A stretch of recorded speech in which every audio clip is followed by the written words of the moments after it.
Tu voudrais écrire sur du bois avec ta machine Cricut, mais tu ne sais pas quel stylo choisir? Économise du temps et évite les essais infructueux, car dans cette vidéo, je partage avec toi les résultats de mes tests sur 4 stylos billes différents pour t'aider à sélectionner celui qui donnera vie à tes idées. C'est parti!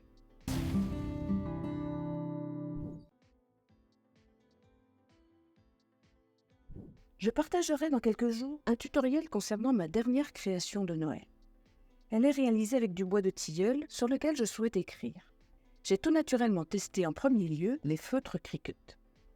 Mais, et je m'y attendais, cette encre, comme celle de tous les feutres d'ailleurs, n'est pas adaptée à une écriture sur bois. Du fait des bavures, le travail n'est pas net. Et je n'ai pas obtenu mieux avec les feutres gel. J'ai alors tenté d'imperméabiliser un peu le bois avant l'utilisation des stylos feutres en passant une couche de vernis-colle sur toute la surface de la plaque de tilleul. Et je dois dire que l'inscription est plutôt belle cette fois. Cependant, le trait est assez épais et, pour ma création, j'ai prévu d'écrire beaucoup plus petit. Autre inconvénient, il faut s'y prendre la veille pour tout laisser bien sécher. Et surtout, une fois sec, le bois perd cet aspect lisse qui me plaît pourtant beaucoup. D'ordinaire, pour ce qui est des lames, des tapis de découpe, des stylos et même du bois, je n'utilise que des accessoires de marque Cricut par crainte de détériorer ma machine. Mais cette fois, je ne peux que déroger à la règle pour ne pas avoir à abandonner mon projet.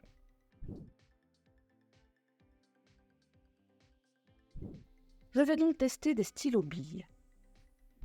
Il faut que le crayon entre dans l'adaptateur. De tous ceux présents dans mon atelier, seul celui-ci semble utilisable.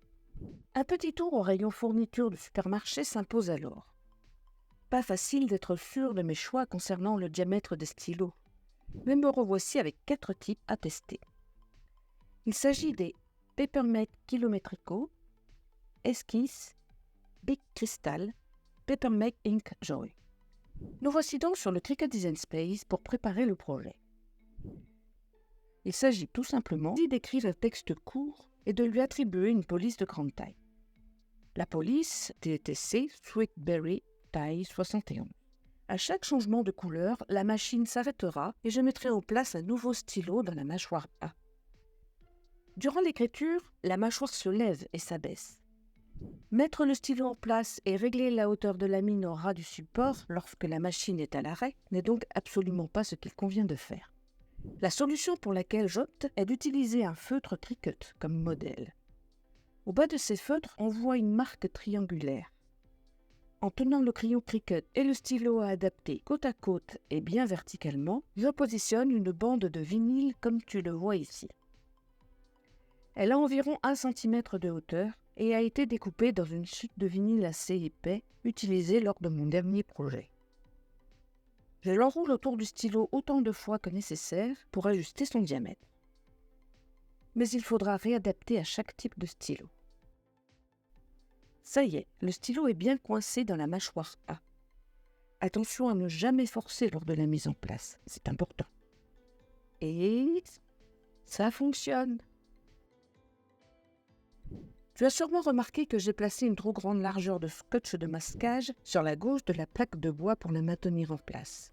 Les J se sont donc inscrits sur le papier et non sur le bois. Mais j'ai corrigé tout cela à la main par la suite.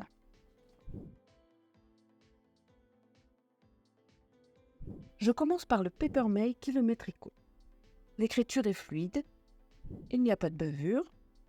Le seul petit défaut est que le tréma sur le E n'est pas tout à fait bien marqué, mais il sera très simple de l'ajouter manuellement.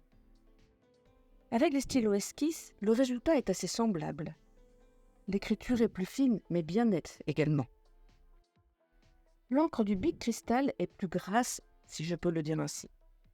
De ce fait, les traits d'écriture sont plus épais, et cela me convient bien. On voit tout de même que la mine a laissé quelques dépôts d'encre lors de ces changements de direction. Mais c'est minime quand même. Dernier test avec le Papermate Ink Joy. Le tracé est un peu plus fin qu'avec le Bic. Et c'est celui qui a le mieux marqué le tréma sur le E. Avec ce stylo, quelques petits dépôts d'encre sont visibles également. Mais là encore, c'est minime.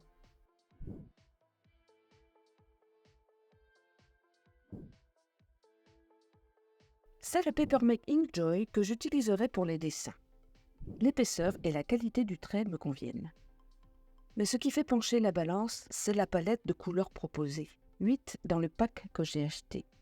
Et c'est un net avantage par rapport aux autres qui se limitent au noir, vert, bleu et rouge. Pour les écritures de texte, j'ai choisi les Papermate Kilometrico.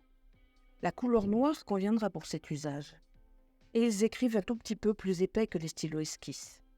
Mais honnêtement, ces derniers conviendraient très bien aussi. Je n'ai testé qu'un petit échantillon de stylo bille, mais je sais désormais qu'écrire sur le bois avec la Cricut Maker 3 est possible. Et cela me donne un tas d'idées de création. Aurais-tu d'autres tests à proposer? Partage tes idées dans les commentaires. Si cette vidéo t'a plu, n'oublie pas de liker, partager et t'abonner pour ne rien rater de mes futures vidéos DIY. Il y en a d'ailleurs une qui est presque prête. À très bientôt donc.